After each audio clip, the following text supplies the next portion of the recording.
If you recall from some of my other vlogs, one where I talked about Our Lady of Banneux, I talked about how there have been many, many appearances throughout history that aren't very famous. But today I'm going to talk to you about Our Lady of Banneux. Where is Banneux? It's in Belgium. The day was January 15th, 1933. A young 11-year-old girl by the name of Mariette was in her kitchen. She was a little concerned because her brother hadn't come home yet and it was already getting dark. It was 7 o'clock. She looked out the window and saw this beautiful bright light. She ran to her mother and asked her mother to come look, and when her mother looked at it, she started to walk away and say, maybe that's the Virgin Mary, I don't know. Marietta went back to the window, and when she looked out the window, in the middle of that bright light, she saw the shape of a woman, and the woman smiled back at her.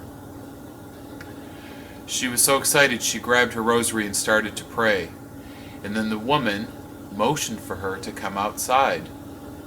So Mariette went to the back door to go out into the backyard, but her mother locked it and told her she couldn't go and she needed to stay inside.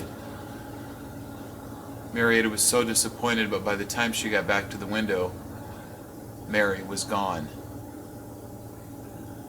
The next day, on January 16th, she went to church.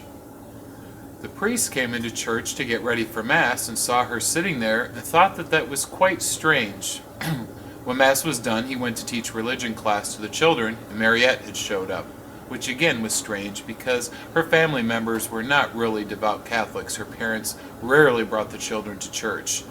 And now she went to Mass and religion class in the same day. So the priest asked her what was going on. Mariette told him the story. She told him, I think I saw the Virgin Mary. The priest didn't say anything. Then, 2 days later, on January 18th, Mariette went outside to pray the rosary at 7 o'clock. She looked up and saw the bright light off in the distance starting to come near to her, and there was the Virgin Mary. Mary said to her, come follow me. So Mariette followed, and they went to this town where there was a small spring. Mary told Mariette that this spring is for me. She said goodbye and she left. Now the next day, on January 19th, again, Mariette was outside praying the rosary, and the Virgin Mary appeared to her again. So she said to her, please follow me. And when they got to the spring, Mary told Mariette that this spring was for all of nature and it was to help heal anyone who was suffering. She told Mariette that she would pray for her and said goodbye and left. She didn't reappear for several days, and then finally on February 11th at 7 o'clock, Mariette was praying the rosary outside. Mary appeared to her again, asked her to follow her, and they went to the spring. Mary told Mariette to please use the water and bless herself. So Mariette did as instructed, dipped her hand in the water and blessed herself. Mary told her, I came to help other people and to help ease their suffering. Goodbye, and she left. 4 days later, on February 14th at 7 o'clock, February 15th at 7 o'clock, Mariette was outside and Mary appeared to her again. And she asked, she said, I told the priest about you, but he wants proof. Mary replied, believe in me, and I believe in you.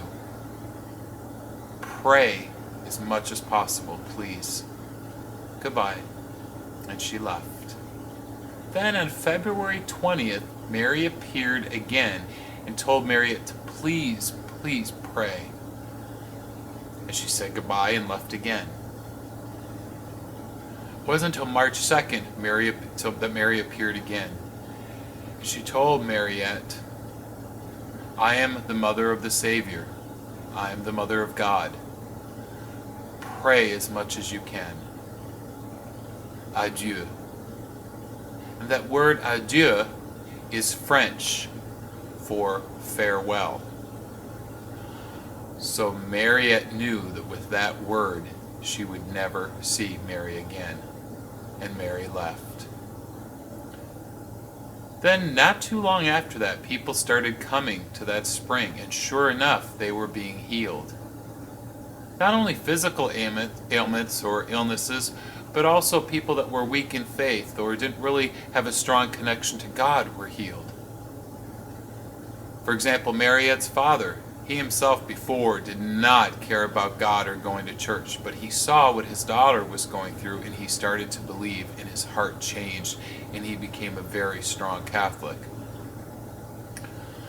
Later on, Mariette got married and her life was not very good. She suffered and was so abused. People kept telling her, it must be so wonderful, you're so lucky that you met Mary and saw her.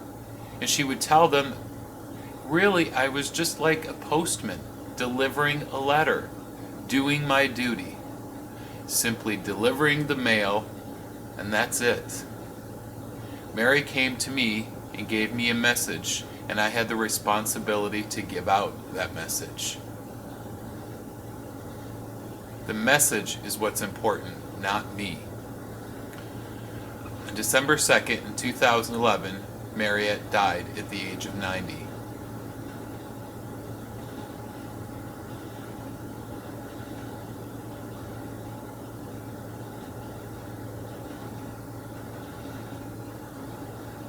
To this day, people still go to Banneux and pray for healing.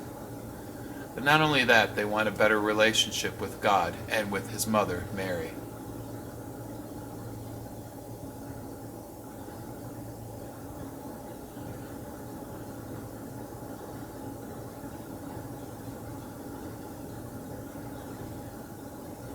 How can we learn from that story? Well, there are a couple things we can take away from it. First, we all know that mothers worry about their children when they're sick, and they take care of them. That's just what Mary does for us. She is our mother, and she's taking care of her children. If we're sick, she watches over and helps us to get better. Secondly, Mary told Mariette to please pray. That's also an example of Mary praying for us and us praying for our children. Thank you, and God bless you.